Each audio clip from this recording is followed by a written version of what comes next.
Assalamualaikum warahmatullahi wabarakatuh. Hai teman-teman, apa kabar kalian? Semoga dalam keadaan sehat dan tetap bersemangat dalam menuntut ilmu. Berjumpa kembali di Sentra Imtak bersama Bapak Miftahul Huda.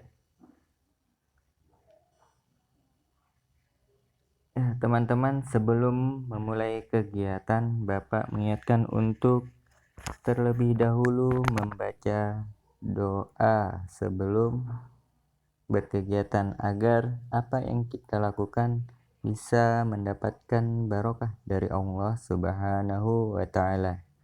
Nah, teman-teman, pada hari ini kita akan belajar tentang ekosistem tundra dan ekosistem taiga. Teman-teman bisa perhatikan dulu gambar-gambar yang Bapak tampilkan.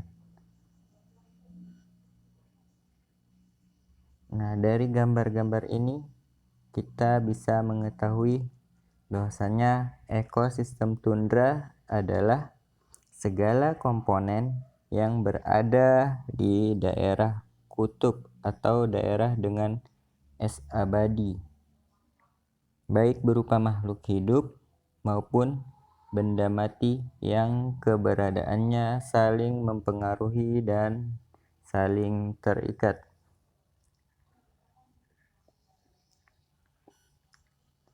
Selanjutnya,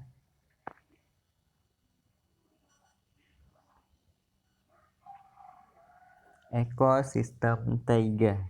Teman-teman perhatikan dulu gambar-gambar yang Bapak tampilkan.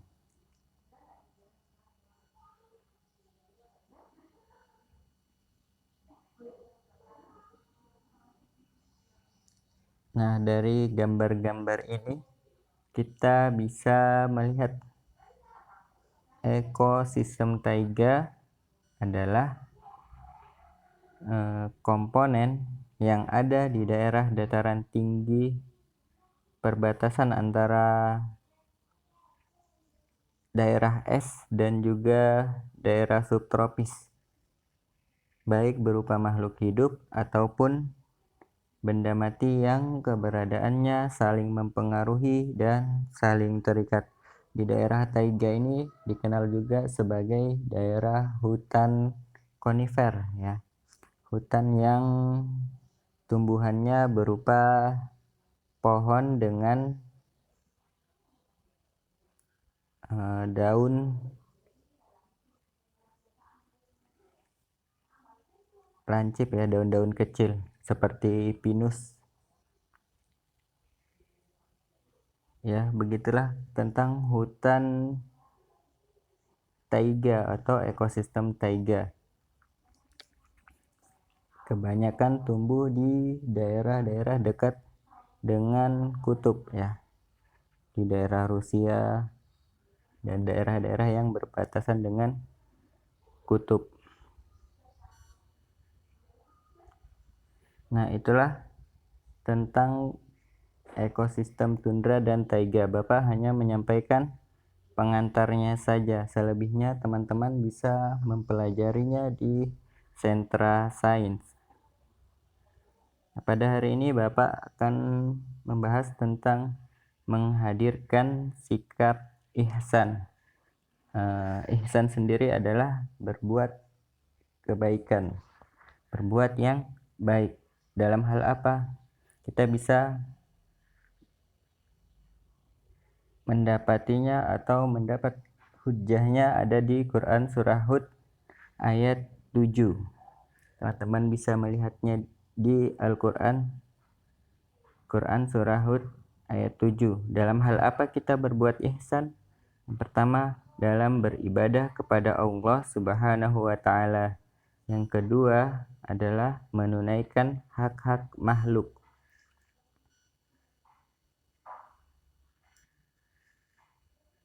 Nah, beribadah kepada Allah, apa yang kita perbuat dengan ihsan? Yakni dengan merasakan kehadiran Allah Subhanahu wa taala saat kita beribadah. Yang kedua adalah menghadirkan rasa takut Allah senantiasa mengawasi setiap gerak-gerik kita.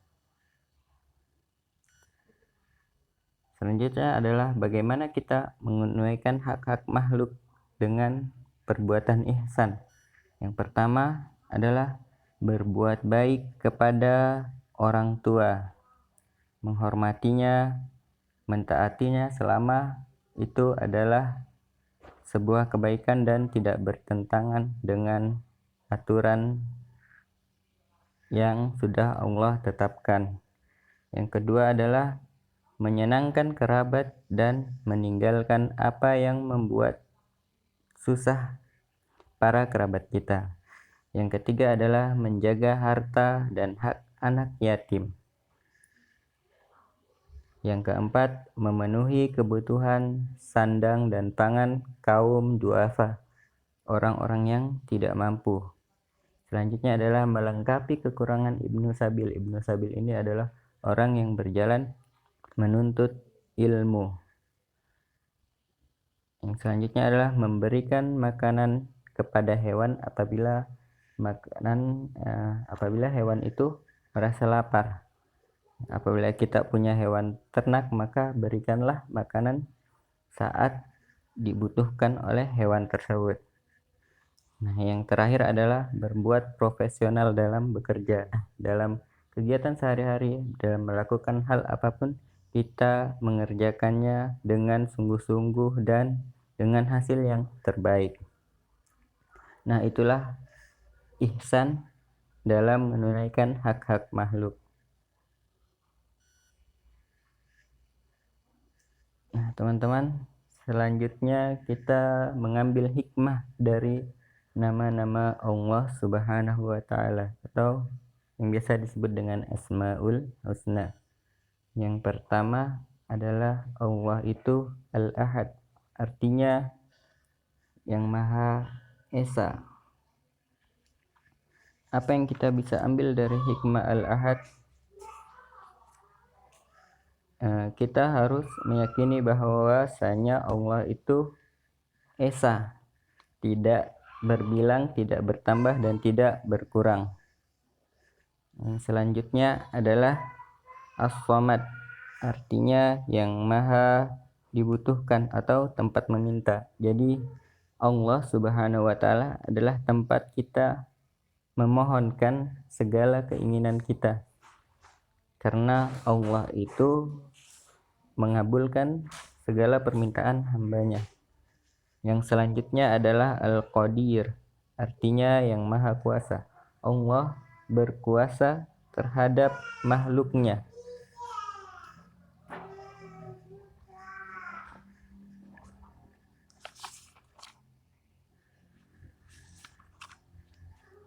Maka kita dalam berbuat harapnya menghadirkan Allah Subhanahu wa Ta'ala agar apa yang kita kerjakan menjadi mudah.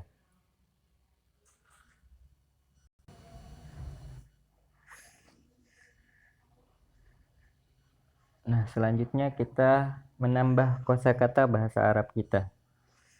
Yang pertama, An-Nun, artinya paus, ikan paus ya teman-teman.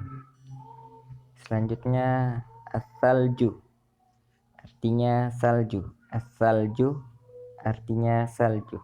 As-Salju artinya salju. Kemudian Ar-Rihun, Ar-Rihu artinya angin. Ar-Rihu angin. Ar-Rihu angin. Selanjutnya Al-Ghazalu, artinya rusa.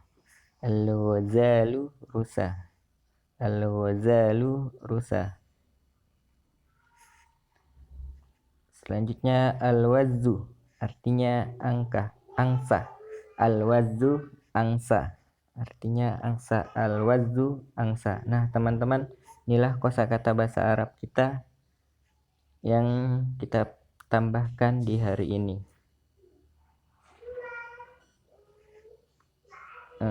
Demikianlah pembelajaran kita hari ini.